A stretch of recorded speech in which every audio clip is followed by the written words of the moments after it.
Assalamualaikum guys, welcome back. Sebelum ni aku komen dan juga kritik ajaran sesat ni, dan aku fikir dalam kepala otak aku yang ajaran ni dia tak terlalu expose lagi. Dan memang kita sentiasa terdedah dengan pengakuan daripada individu-individu yang berlainan hampir setiap hari. Tapi aku masih anggap yang ajaran ni masih lagi boleh dikawal. Tapi ternyata aku silap, sebabnya aku ingatkan ajaran ni hanya berlega dekat sekitar Johor saja. Rupanya dah menular sampai ke kawasan-kawasan lain dekat Malaysia ni. Contohnya macam hari ni aku didedahkan oleh sahabat aku sendiri yang maklumkan yang sahabat dia adalah antara mereka yang duk join ajaran musibat ni. Dia beritahu aku yang dia terkejut bila dia dapat tengok satu video yang mana dekat dalam tu ada sahabat dia dan juga keluarga sahabat dia yang membuat pengakuan menggunakan skrip yang sama macam kita tengok dekat dalam video-video sebelum ni.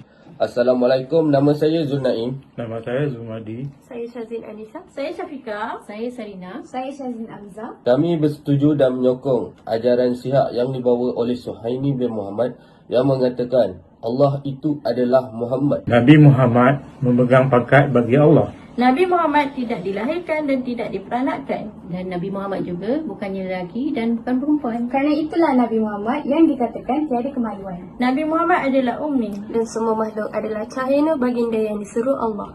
Siapa yang berkata Nabi Muhammad berkemaluan, dia sudah menghina Nabi SAW kerana menyamakan baginda seperti haiwan. Islam muncul dalam keadaan asing dan akan kembali dalam keadaan asing. Renung-renungkan.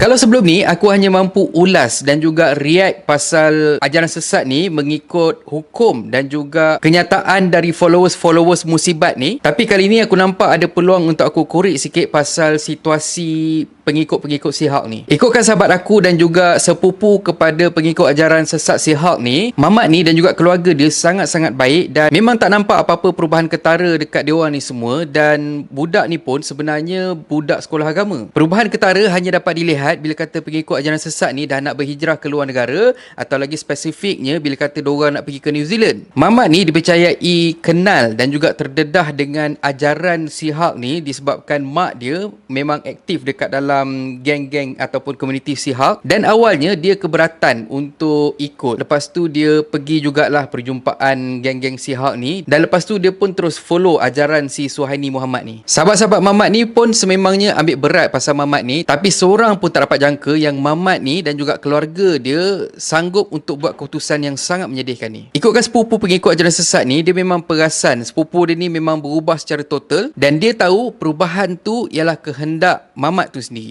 Aku cakap macam ni bukan sebab apa, sebabnya aku dan juga sebahagian daripada korang semua juga ada pendapat yang sama, iaitu kita fikir macam mereka yang follow ajaran Syiah ni seolah-olah bukan diri mereka sendiri, dan mereka terpaksa untuk cakap apa yang mereka cakap dekat dalam video yang kita tengok sebelum ni, sebab rasanya macam off habis. Dan bila Nabi Muhammad itu ialah Tuhan, sudah tentu ia tiada anak, tidak beranak dan tidak diperanakkan. Malah ada juga yang berpendapat mereka yang follow ajaran Syiah ni seolah-olah macam dipukau, dan konsep dia lebih kurang macam cult dekat luar. Tahu bro, dia orang cakap starting actually Mak John yang aktif dalam Syiah ni. So dia orang cakap John ni actually memang Gel tak nak join, tapi lepas mak bapak dia bawa jumpa founder tu, terus dia macam ikut dah. Dengar-dengar dia orang jual semua harta, apa je benda harta yang ada dekat Malaysia ni, satu family pergi ke New Zealand tu. Tu dalam video tu semua adik-beradik dia. So aku tengok kalau video tu kan,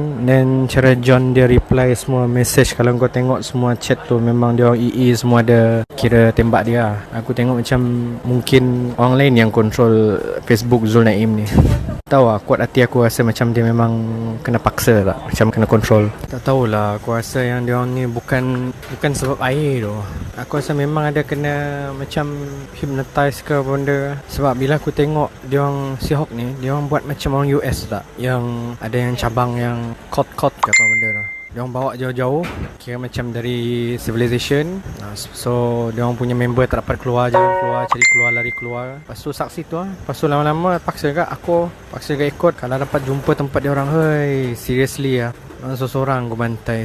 Cuma sekarang ni dapat doa je lah. Mungkin juga mereka yang terpedaya dengan ajaran Shihab ni ialah mereka yang dijanjikan dengan kemewahan dan juga harta benda. Tapi bila kata diorang sampai ke New Zealand, diorang diarahkan untuk pergi ke kawasan terpencil dan jauh daripada orang lain. Dia contoh je lah, macam ada sedikit pekerjaan yang sebelum ni dia memperdaya ramai mangsa-mangsa termasuk daripada Malaysia, yang mana diorang janjikan pekerjaan yang best, tapi bila kata mangsa-mangsa ni semua follow sedikit ni, diorang semua ni dikepung ataupun ditahan dekat satu tempat dan tak ada siapa yang boleh masuk tempat tu disebabkan kawalan yang sangat ketat. Manalah tahu kan pengikut-pengikut Shihab ni kena benda yang sama. Mungkin. Aku tak kata ini fakta, tapi tak mustahil, betul tak? Betul. Aku tak terkejut kalau kata lepas ni ada pengakuan-pengakuan baru yang lain, dan kalau kata pihak berkuasa kita tak dapat nak fikir solusi macam mana nak bendung perkara ni, makin ramai yang akan terjebak dan makin susah untuk kita bendung. Dan inilah sebenarnya yang merisaukan aku. Si Dajjal ni pun belum keluar lagi dekat atas muka bumi ni, tapi punya senang untuk umat Islam terpedaya dan ikut ajaran yang jauh terpesong daripada ajaran Islam yang sebenar. Buat masa sekarang ni, kita hanya mampu berdoa dan semoga tak ada ahli keluarga kita ataupun kenalan kita yang terpedaya dengan ajaran ni sampai sanggup musnahkan akidah sendiri hanya semata-mata kerana duniawi. Dan akhir kata pepantun, jalan lurus mungkin berduri, iman lemah mungkin mengalah. Godaan syaitan sana sini, jangan kita melutut menyembah. Dan kalau korang suka konten ada dalam channel ni, please consider to subscribe. Okay, so thank you very much for watching and have a nice day. Assalamualaikum.